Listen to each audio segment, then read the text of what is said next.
Ya anak-anak, selamat pagi. Apa kabar kalian semua hari ini? Saya harap kita semua sehat-sehat saja. Ya anak-anak, kita bersyukur untuk hari yang baru di minggu pertama hari Senin 5 Oktober 2020. Kita bersyukur untuk segala penyertaan Tuhan dalam hidup kami. Seperti biasa, sebelum kita mengawali segala kegiatan kami pembelajaran kita pada hari ini, kita akan membaca renungan kita ya, Senin 5 Oktober 2020. Sebelum kita mendengarkan firman Tuhan, kita angkat pujian Anak Monyet di Atas Pohon.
Ya anak-anak, sebelum kita mendengarkan firman Tuhan, mari kita berdoa terlebih dahulu.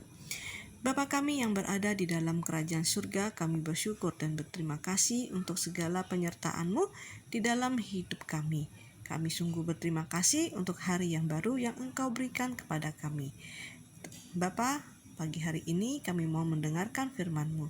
Siapkan hati dan pikiran kami, agar firman-Mu boleh menjadi kekuatan di dalam hidup kami. Di dalam nama Yesus Kristus kami berdoa. Amin.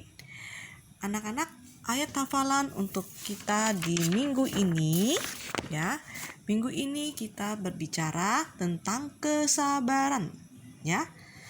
Ayat hafalannya diambil di dalam Amsal 16 ayat 32 yang berbunyi demikian. Orang yang sabar melebihi seorang pahlawan.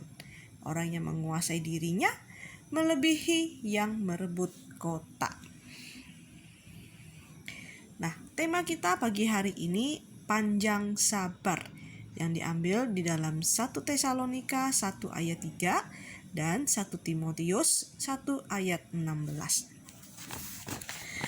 Kesabaran atau sabar adalah salah satu sikap yang harus dimiliki oleh anak-anak Tuhan. Kesabaran adalah salah satu buah roh yang ditunjukkan dalam hidup orang yang percaya kepada Tuhan Yesus. Sabar itu artinya tidak cepat marah dan dia bisa menahan penderitaan serta tidak cepat membalas sikap orang lain yang jahat kepada dirinya. Sabar juga berarti tidak bersungut-sungut ketika keadaan kurang baik. Misalkan dalam keadaan sakit, hidupnya kekurangan, pelajaran sangat sulit, tugas pekerjaan sekolah banyak, ya, termasuk saat-saat masa pandemi ini. Tuhan Yesus memberi teladan tentang sikap bagaimana kita harus tahan menderita terhadap orang-orang yang ingin menyakiti kita. Tuhan Yesus sabar menunggu agar manusia bisa bertobat.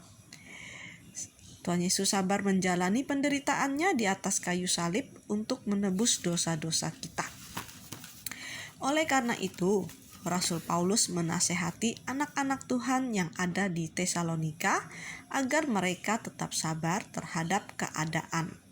Misalnya, kalau ada orang yang mengajar salah atau ketika mereka mengalami penderitaan, kita jangan bersungut-sungut atau marah di dalam menghadapi situasi apapun yang terjadi.